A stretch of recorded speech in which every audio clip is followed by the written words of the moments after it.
Tomatoes are generous plants. Give them the right conditions, and they will reward you with heavy clusters of juicy, sun-ripened fruit. But treat them incorrectly, and well, they will deceive you. They will grow tall, lush, beautifully green, yet produce very few tomatoes. Today, we uncover exactly how to grow tomatoes for fruit, not leaves.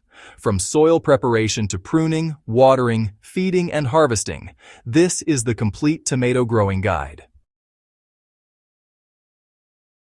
Tomatoes are fast growers. When given too much nitrogen, too much water, or too little stress, they focus on vegetative growth, stems, and leaves, rather than reproduction. In nature, fruiting happens when a plant senses balance, and just a hint of struggle. Your goal is not comfort. Your goal is controlled productivity. Not all tomatoes behave the same. Determinate varieties grow compact and fruit all at once. Indeterminate varieties grow continuously and require pruning. For maximum fruit over a long season, indeterminate tomatoes are ideal, but only when managed correctly. Tomatoes demand rich but balanced soil. The biggest mistake gardeners make is adding too much nitrogen. Nitrogen fuels leaves. Phosphorus and potassium fuel flowers and fruit. Ideal tomato soil: mix loose, well-draining soil, aged compost, not fresh manure. Wood ash or banana compost for potassium, bone meal or rock phosphate for flowering. Avoid fresh animal manure. It pushes leaf growth aggressively. You know, tomatoes are unique. They can actually grow roots along any part of their stem that's buried in the soil. When transplanting, make sure to remove the lower leaves and plant them deep. Yeah, bury about 2/3 of the stem. This simple trick creates a massive root system that supports heavy fruiting.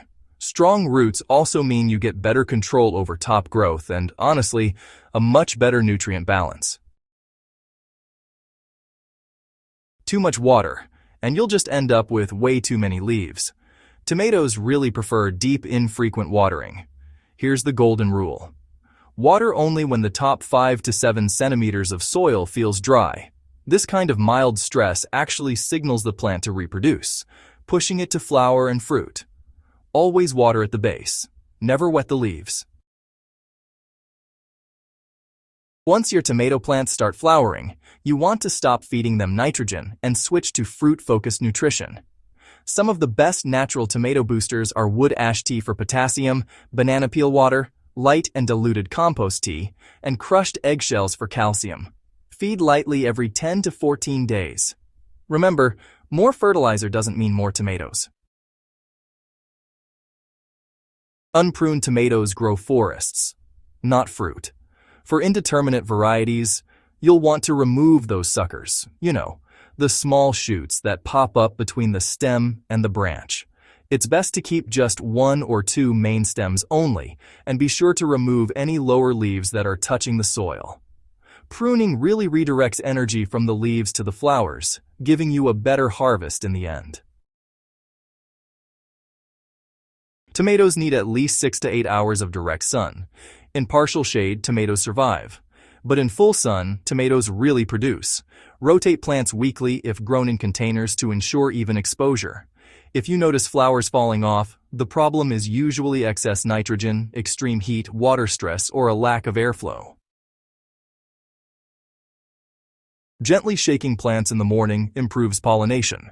Healthy flowers mean heavy harvests. Fruit-heavy tomatoes need support. Use stakes, trellises, or tomato cages.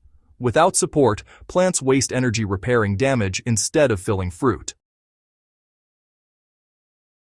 Harvest tomatoes as soon as they begin to ripen. This signals the plant to produce more flowers. Leaving fruit too long slows new production. Regular harvesting means a longer yield window.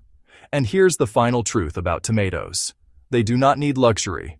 They need balance. Balanced soil, balanced feeding, balanced watering, and balanced pruning. When you control growth, tomatoes respond with abundance. Not leaves, not vines, but baskets of fruit. Master these principles, and every tomato plant you grow will understand its purpose: to feed you.